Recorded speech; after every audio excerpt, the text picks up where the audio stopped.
Well, 95,7 kami ada bersama Anda. Saat aja ya, nih Junadi hadir kembali di talk show spesial rangkaian Hari Jadi Kabupaten Sukabumi ke-153. Dan di hari ini sudah hadir narasumber kita dari Palang Merah Indonesia. Dan di depan ini sudah hadir para yang satu ganteng, yang satu cantik, masih pada muda juga, gitu kan ya. Ini Pak Operator agak ke bawah ininya. Si backsoundnya nggak ke bawah ya, kalau ini kekencengan Pak, jadi nggak kedengeran ya. Ada Dokter Kristi, ini Kepala Bidang Pelayanan Darah. Saya Dokter, cantik sekali, suaranya juga merdu lagi ya. Dan juga ada Dokter Ricky. Dokter, kita ketemu lagi. Waktu itu kita ketemu di kantor PMI langsung kan ya. Hari ini ketemunya langsung di kantor RCL, studi RCL. Dokter Ricky ini adalah Kepala Unit Transfusi Daerah Kabupaten Sukabumi gitu kan ya.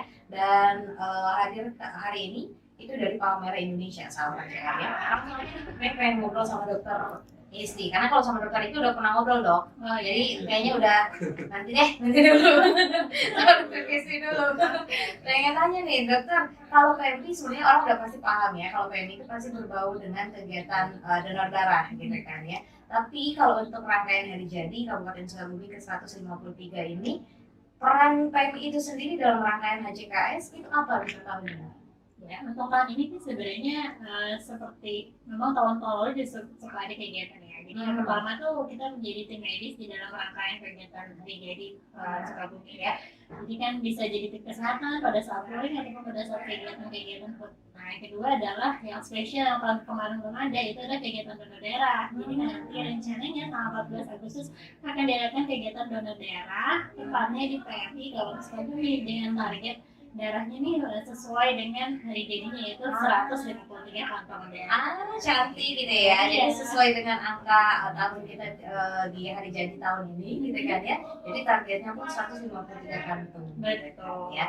Berarti kalau kegiatannya di 14 Agustus, awal-awal kegiatan berarti ya, di awal rangkaian? Betul, masih dalam awal rangkaian. Nah, luar biasa. Untuk target dari si peserta yang mau mendonorkannya, siapa aja gitu ya. Sasarannya siapa? Sasarannya sebetulnya ada beberapa ya, dari gabungan dari organisasi, ada Dharma Wanita, ada PKK, Kormi, Perwosi, dan masyarakat memang juga boleh hadir langsung di tanggal 14 Agustus. Oh, boleh berarti ya. Jadi nggak terpatok OPD atau reng-rengannya nggak ya? Betul, boleh siapa saja.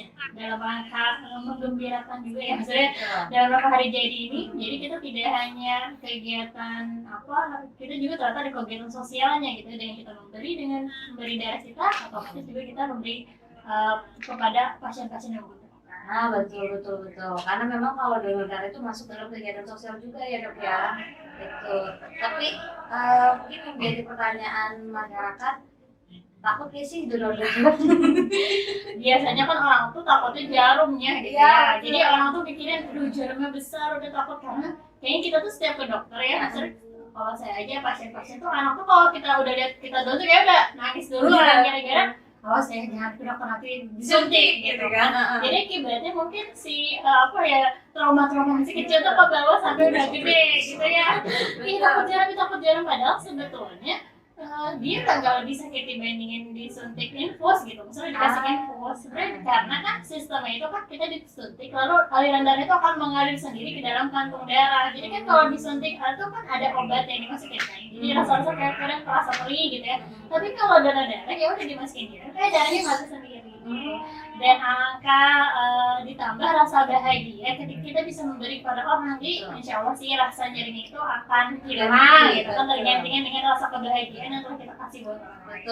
Betul. Jadi kayak kita tuh kalau misalkan memang tidak bisa memberi yang besar, minimal yang ada di diri kita itu darah, jadi kita harus menyumbangkan. Dan sakitnya juga kayaknya lebih sakit putus cinta ya dok ya, daripada disuntik kan. Kalau untuk putus cinta kan berhari-hari, kalau misalkan disuntik nggak nyampe cuma awalnya doang, habis itu kan nggak sakit lagi. Betul, langsung sakitnya kan langsung hilang kayaknya. Beda kalau patah hati kan ya. Kalau untuk dari efek samping dari si donornya sendiri kan, kalau perempuan mungkin mikirnya takutnya jadi lemas badan, atau mungkin badannya jadi disedot darah, takut habis darahnya gitu kan mikirnya. Atau sebenarnya gimana sih efek samping dari donor darah itu? Ya, sebenarnya kalau efek sampingnya itu sebenarnya rata-rata minimal ya. Kalau misalnya yang paling ada efek samping itu biasanya kan ada memar, jadi kayak macam kalau kita sebutnya hematom, jadi agak ada pembengkakan sedikit di sisa bekas jarumnya. Bisa juga kalau yang agak pusing mungkin awal-awal pusing, ada mual atau kadang ada yang muntah. Tapi ini kalau pada orang-orang yang biasanya di awal mau udah takut duluan, akibatnya udah otaknya udah ngerisa terus saya jadi mual gitu ya. Nah, tapi biasanya rata-rata sih efek samping ini sebetulnya minimal. Mungkin di awal-awal memang ada rasa lemas ya, wajar aja karena kan ada daerah yang diambil. Tapi kalau untuk orang yang udah biasa donor normal, dia kayak ngerasa aduh ini berat nih badannya, kalau di donor tuh malah jadi ringan gitu. Jadi makanya sebenarnya kelebihannya lebih banyak dibandingin efek sampingnya. Oh gitu, jadi lebih banyak hal positifnya. Hal positifnya. Jadi kadang kalau orang udah donor tuh rasanya ringan banget ya, kayak gitu kan. Ini kayak udah waktu donor dia udah gak enak badan kita gitu. Lo kalau udah donor, enaknya nyaman gitu, ringan katanya. Orang sudah bilang gampang ya pas donor teh. Gitu. Karena saking udah biasanya, jadi si badan tuh kayak lagi gitu Nah, kan. bener. Tapi ada standar gak dari orang itu? Misalkan dia bisa donor tuh sebulan cukup sekali atau ada patokan-patokan tertentu? Patokannya sebenarnya dalam kita 2 bulan sekali udah boleh donor. Tapi kalau buat laki-laki itu bisa sampai 6 kali dalam 1 tahun. Kalau perempuan tuh 4 kali dalam 1 tahun. Berarti perbedaannya di situ. Ya, wah luar biasa. Jadi ternyata donor darah itu bukan hal yang menyakitkan dan juga bukan hal yang menakutkan lagi sebenarnya ya. Dokter Riki, kalau misalkan pengen donor, ada syarat-syarat dari usia, dari segi berat badan atau syarat-syarat tertentu nggak sih sebenarnya? Iya, tentu ada. Kita kan sesuai dengan standar kesehatan untuk dapat mendonorkan darah. Itu pasti yang sudah berumur 17 tahun.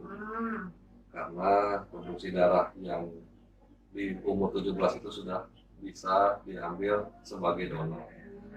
Pasti ada umur, harus minimal 17 tahun, dan donor pertama maksimal 65 tahun. Tapi kalau sudah ada donor rutin yang lebih dari 65 tahun pun boleh. Tapi kalau donor pertama maksimal dia di 65 tahun.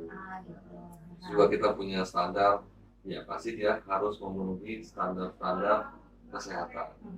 Ya kalau biasanya itu HB, hemoglobin darah, itu yang komponen utama yang akan didonorkan. Itu juga harus cukup kan.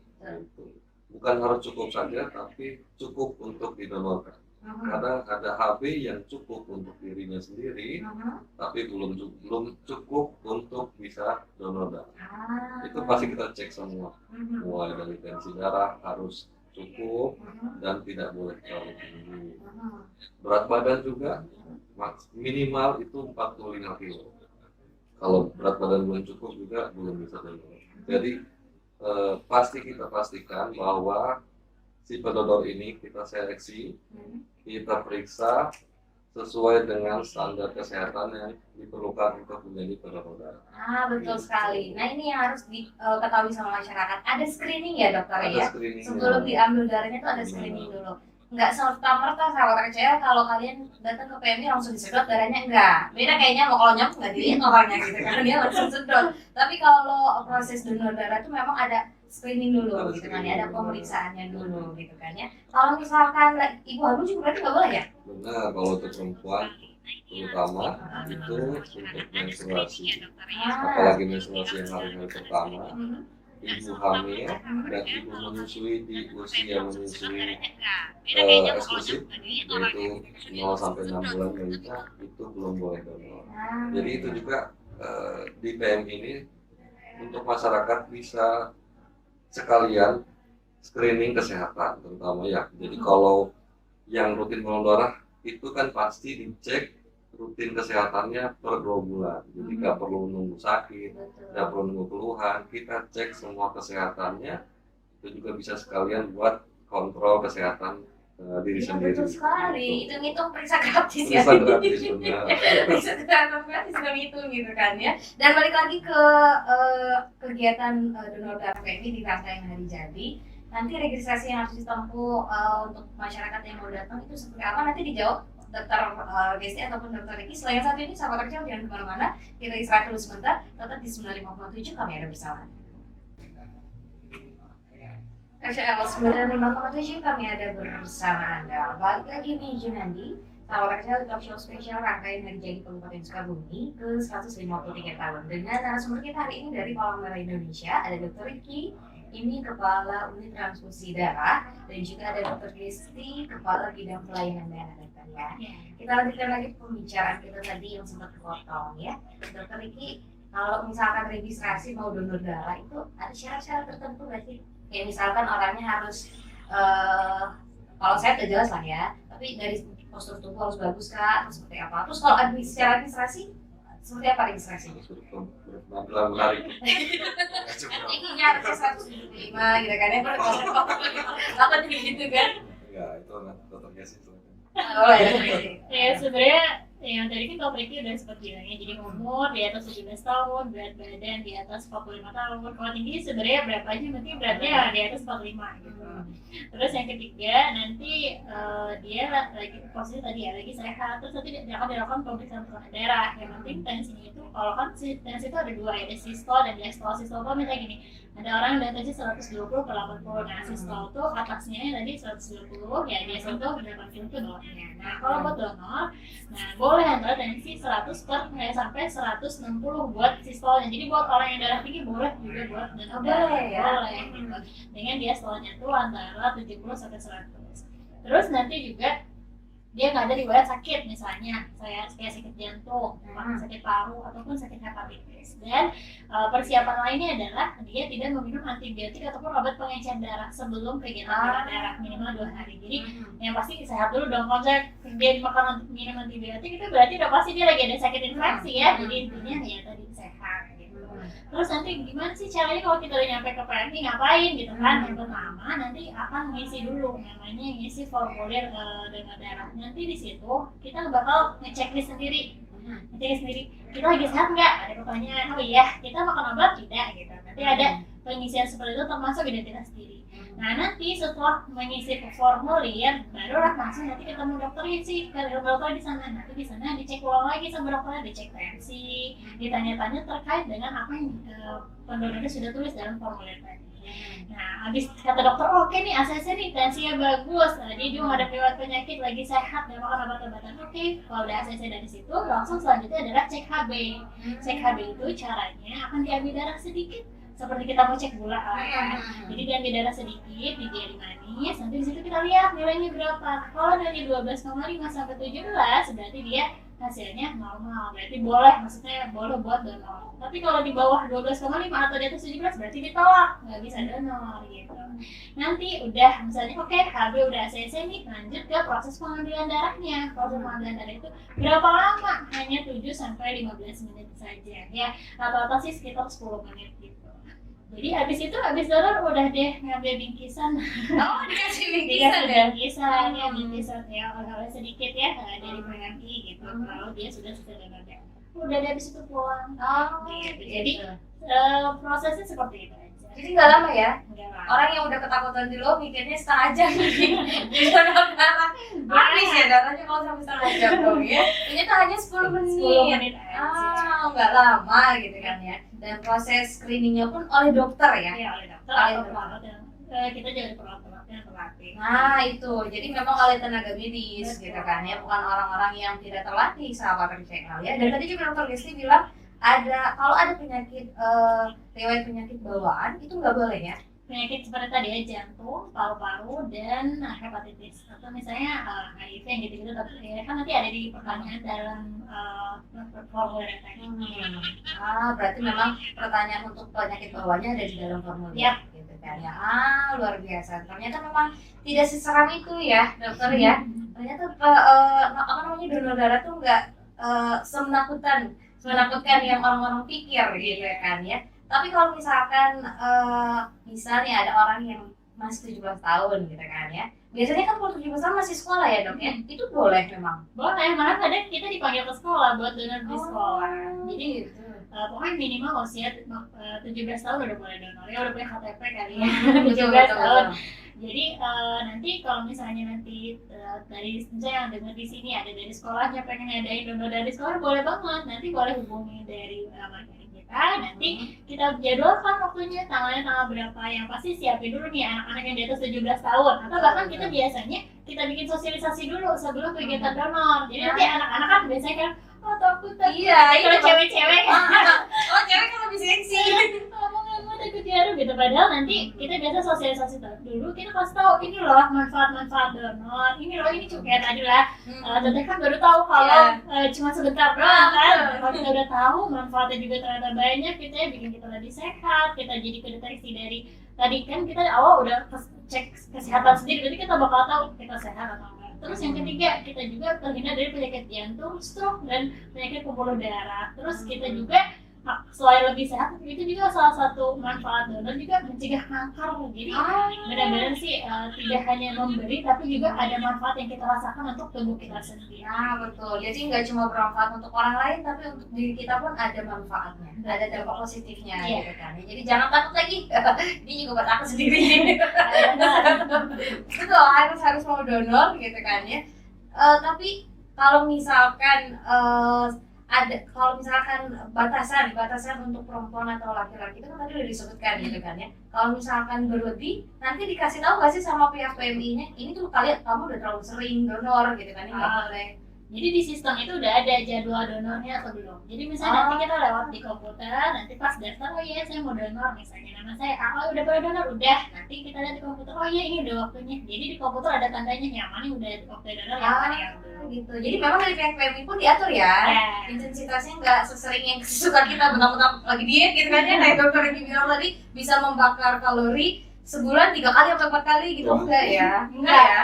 Kalau misalnya kitanya yang kebanyakan, malah nanti kita jadi kurang dong HB-nya. Malah jadi kita yang bodoh darah.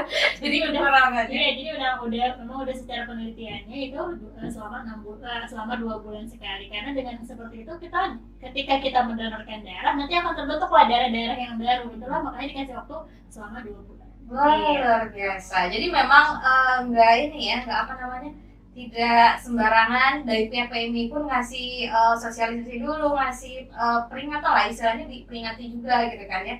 Jadi nggak semau kita mentang-mentang lagi ini kan ya, takutnya aja gitu kan setiap orangnya donornya itu seenaknya. Ternyata memang pihak PMI pun mengatur, menasihati, dan juga pastinya dari pihak PMI orang-orang yang sudah profesional sahabat RCL. Jadi mulai sekarang jangan takut lagi buat donor darah. Terakhir, Dokter Riki atau Dokter Gizi ada yang mau ditambahkan sebelum kita tutup pembicaraan kita hari ini? Tadi mungkin satu lagi, nanti biasanya setelah donor ketika kita sehat kita nggak akan ada telepon apa-apa, tapi kalau ternyata ada, jadi darah yang kita donorkan itu akan dicek 4, satu HIV, hepatitis A, hepatitis B, hepatitis C, dan sifilis. Jadi kita dengan donor kita gratis ngecek 4 ini. Dan kalau ternyata ada salah satu yang reaktif, nanti bakal ada yang telepon via telepon ataupun via WA untuk notifikasi. Ternyata di darah kita ada salah satu yang reaktif. Silakan untuk melakukan pemeriksaan lanjutan. Jadi memang dari situ kita jadi tahu keadaan kesehatan kita kayak gimana. Betul. Gitu. Jadi dengan gratis aja loh, dengan donor darah kita jadi tahu 4 hal. Wah luar biasa ya. Banyak banget berarti memang sisi positif dari donor darah. Wah luar biasa. Selain tadi periksa gratis soal kesehatan gitu kan ya, dan termasuk ini juga hepatitis ini. Wah luar biasa. Maulah, yuk kita sama-sama nanti tanggal 14 ya. Iya, ditunggu di kantor PMI Kabupaten Sukabumi ya, di Cibola.